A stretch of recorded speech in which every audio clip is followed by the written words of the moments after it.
Agora, portanto, já não há nenhuma condenação para os que estão em Cristo Jesus. Pois em Cristo Jesus, a lei do Espírito que dá vida os libertou da lei do pecado, que leva à morte. A lei não era capaz de nos salvar por causa da fraqueza de nossa natureza humana. Por isso, Deus fez o que a lei era incapaz de fazer ao enviar seu Filho na semelhança de nossa natureza humana pecaminosa e apresentá-lo como sacrifício por nosso pecado. Com isso, declarou o fim do domínio do pecado sobre nós, de modo que nós que agora não seguimos mais nossa natureza humana, mas sim o Espírito, possamos cumprir as justas exigências da lei. Aqueles que são dominados pela natureza humana pensam em coisas da natureza humana, mas os que são controlados pelo Espírito pensam em coisas que agradam o Espírito. Portanto, permitir que a natureza humana controle a mente resulta em morte, mas permite que o Espírito controle a mente resulta em vida e paz. Pois a mentalidade da natureza humana é sempre inimiga de Deus. Nunca obedeceu às leis de Deus e nunca obedecerá. Por isso, aqueles que ainda estão sob o domínio de sua natureza humana não podem agradar a Deus. Vocês, porém, não são controlados pela natureza humana, mas pelo Espírito, se de fato o Espírito de Deus habita em vocês. E se alguém não tem o Espírito de Cristo, a ele não pertence.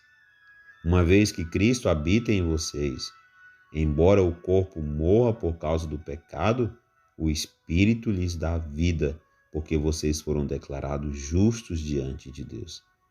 E se o Espírito de Deus, que ressuscitou Jesus dos mortos, habita em vocês, o Deus que ressuscitou Cristo Jesus dos mortos dará vida a seu corpo mortal, por meio desse mesmo Espírito que habita em vocês.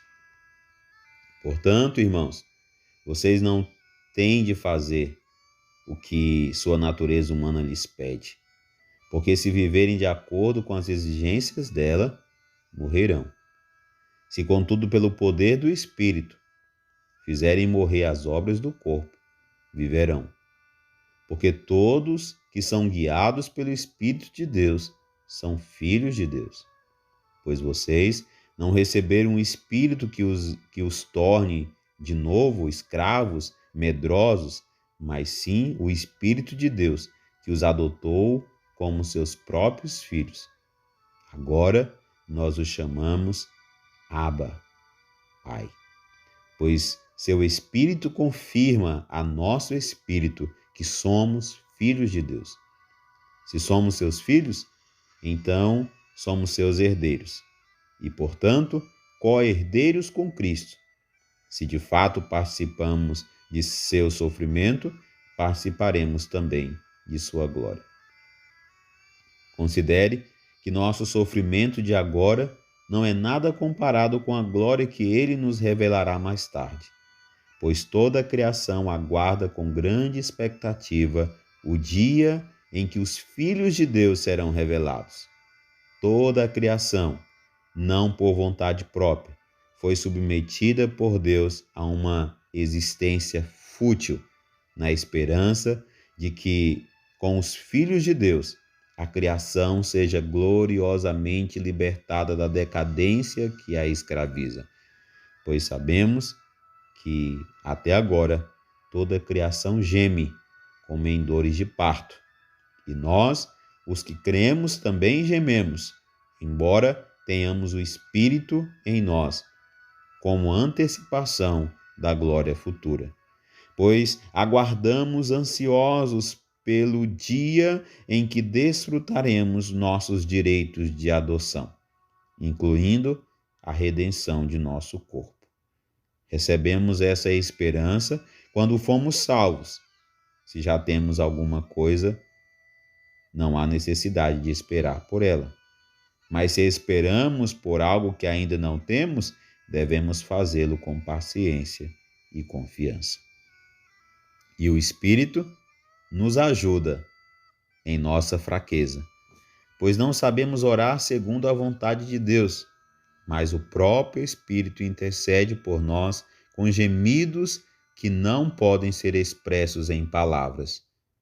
E o Pai, que conhece cada coração, sabe quais são as intenções do Espírito, pois o Espírito intercede por nós, o povo santo, segundo a vontade de Deus.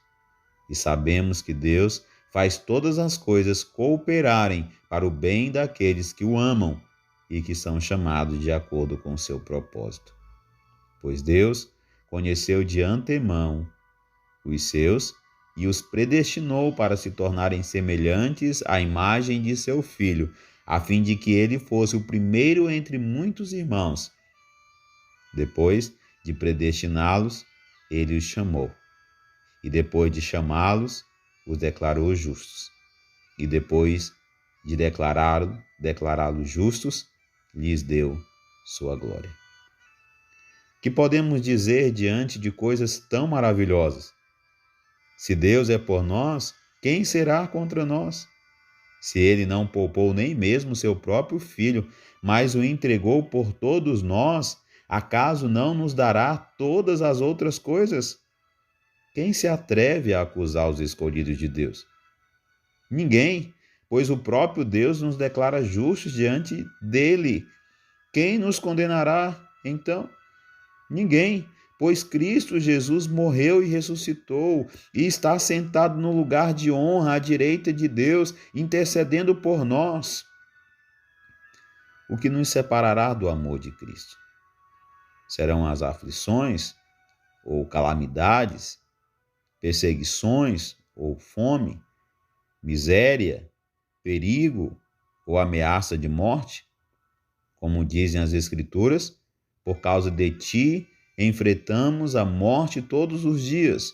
Somos como ovelhas levadas para o matadouro, mas apesar de tudo isso, somos mais que vencedores por meio daquele que nos amou. E estou convencido de que nem morte, nem vida, nem anjos, nem demônios, nem o que existe hoje, nem o que virá no futuro, nem poderes, nem altura, nem profundidade, nada em toda a criação jamais poderá nos separar do amor de Deus revelado em Cristo Jesus, nosso Senhor.